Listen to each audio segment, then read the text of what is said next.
I'm Eric Ford with Vivint. I'm a field service tech. I just want to go over a few things about the attic and the importance of safety. First of all, before we enter the attic, we need to make sure the customer is aware that we're entering the attic at what time. Secondly, we need to make sure our manager is aware when we enter the attic. Let them know that, hey, I'm about to enter the attic, and when we're finished with the attic, we need to send them a text saying we're out. The next thing that's very important is the temperature, of course. So it's smart to download the OSHA Heat Index app. It'll help you guide you to know exactly what to do. So for instance, what OSHA says is when it's 105, it really can feel 10 to 20 degrees warmer. So 105 could really feel 125 plus. The importance of that is we need to make sure that we're well hydrated before we enter these attics. And we need to make sure that we're getting our rest when we enter these attics, because if we don't, we could, there could be some consequences where we get fatigued and we can get injured by falling through the attic. We definitely don't want this to happen.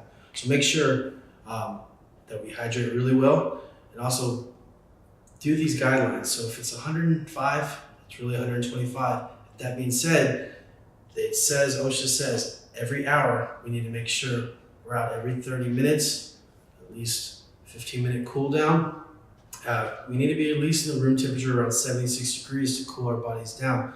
So the best practice is when you do anything in the attic, come down, maybe go program some sensors, go program the doorbell, do something like that. And by the time you do something like that, it's time to come back in the attic and you can do more work.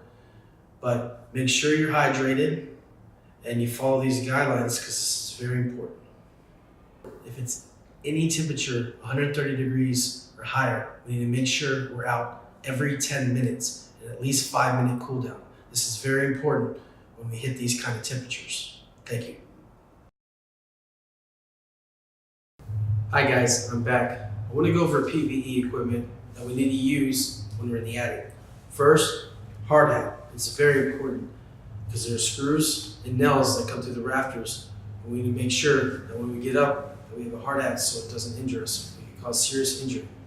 Second, headlamp. This is so you can see where you're going, where you're stepping. This is very crucial because using the headlamp, you have both hands available to navigate through the attic. Thirdly, glasses. This is very important to protect your eyes. There's a lot of dust and debris that can get into your eyes, and it's very important that we use that. We also need, for dust and debris, is our dust mask. This is very important as well, because we do not want to inhale any of this insulation and debris, because it could cause respiratory issues, and it could bring us and put us in the hospital. We also like to use long sleeve. I'm using a jacket.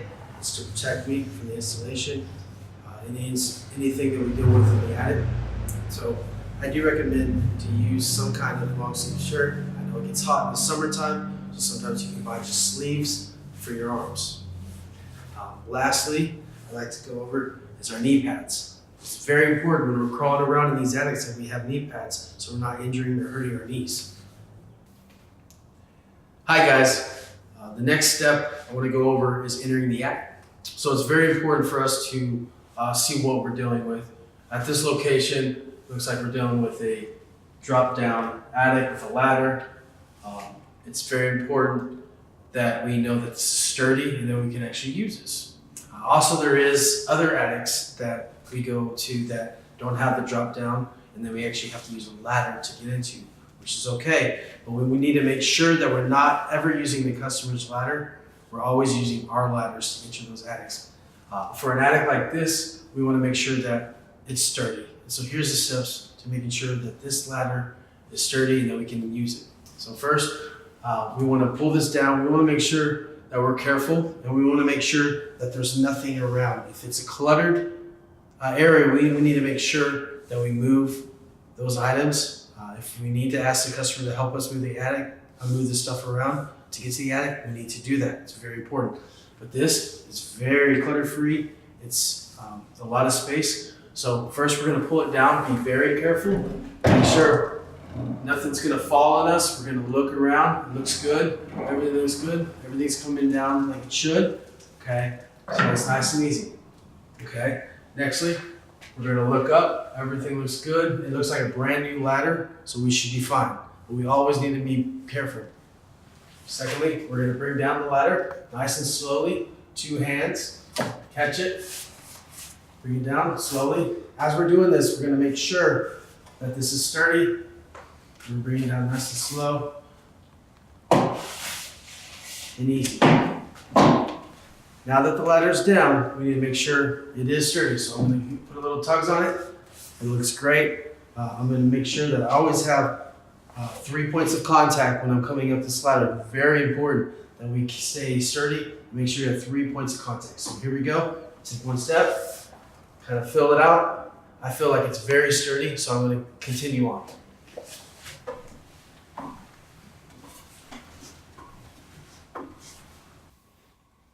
Hi guys, now we're entering the attic. It's very important. First thing is to look for a light switch. See if there's any kind of light source we can utilize. The more light, the better. So first, what I'm going to do is I'm going to turn my light on so I can see better. So I first come up here. As I look down, I see an attic switch right here. So I'm going to turn the power on. That gives me more light so I can see and access. When I get in there, I like to see around, see what I can see. Any insects, bugs, rodents that are around, just be careful. Or anything around this area when you're coming into that can make you trip or fall. And just kind of see what you're working with first. That's the first thing you need to do is see what kind of attic you have. This attic is very spacious. It's got some decking right here all the way around. It does have some hazard things that I could step on. So for instance, we got this, we got some tile, we got some rug. Stuff like that. We need to make sure that we're aware of where it's at, and so we don't step on it and trip over. So I'm going to come up in the attic. I'm going to take my time. I've got my light on. I've got my light bulb on, so I'm going to come in nice and slow. I'm going to feel around, make sure that everything's sturdy. It looks like new decking, so which is nice. But if it doesn't have decking and it just has the beams, we want to make sure they're very cautious. Always holding something. So I'm going to hold on to this. I'm going to take a step, make sure this is sturdy. Looks like we're sturdy. We're up. Hello guys. I want to go over one thing that's very important as well. Insects and rodents. It's very important to make sure we're aware of our surroundings and we're not running into beehives or any kind of situations where there's a bunch of insects like bees, wasps that can cause injury. Also, rodents, it's good to see if you see any rodent droppings around, then you know there might be some rodents around. And also, a lot of homeowners will set traps all around their attic. So when you come into the attic, please be careful and look for those because we do not want to step in those. It could cause injuries or put our hands up and on top of one of those things because it's going to cause some injuries. So please be aware. And if you were to find yourself in a situation where you do go in a beehive or a wasp nest, stay calm. If you start swatting, you start acting crazy and running, A, you might fall through the roof and cause serious injury, or B, you're going to irritate that hive and wasp nest, and it's going to cause more injury and more stings. So please be careful and always know your surroundings. All right, guys, next I'm going to go over walking through the attics and how to do that successfully. When we're retrieving glow rods, this is the best way to walk through the attic to retrieve those glow rods. So first, as you can tell, I'm on a plank. Everything's good. But once I hit the installation, there's no more boards. So it's going to end up being beams and rafters that I need to make sure that are sturdy and that I can walk on them and they can hold my weight. So I'm going to take my time. I'm going to step. I'm going to find the beam.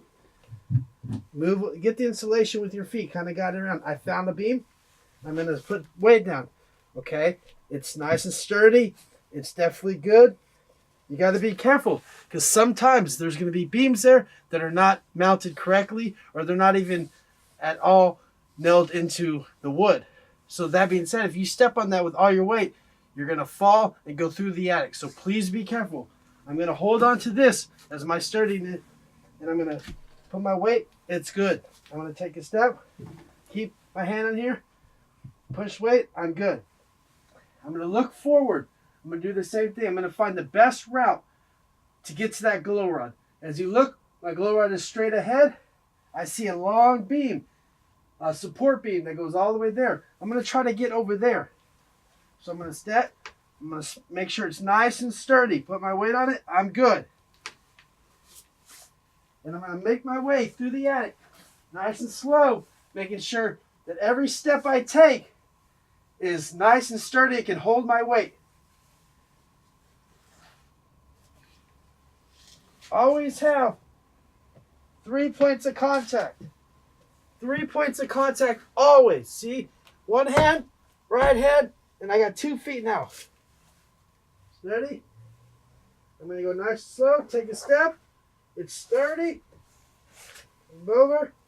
Sturdy. I'm going to keep doing that. Making sure it's nice and sturdy. Here's a little cross beam. I'm going to step. Push my weight a little bit. It's good. Slowly. Boom.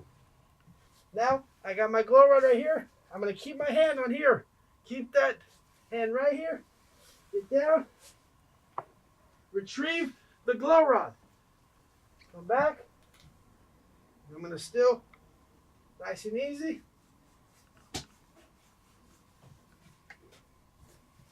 Turn around. I'm going to come back the same way I came. Nice and slow. 2 hands. Still checking. Always checking. Even though we came this way, we need to make sure that we do it again.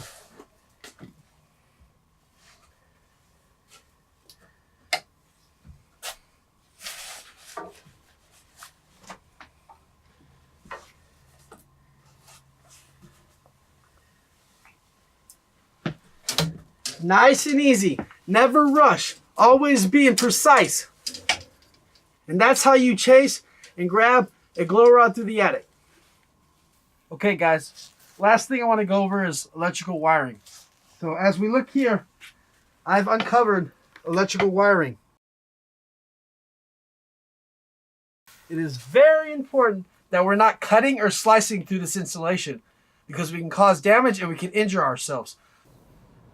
Hi guys, thank you for watching this video. It's very important to follow these guidelines. If you have any questions, please contact your supervisor or even go and look at your safety SOP. Have a good day.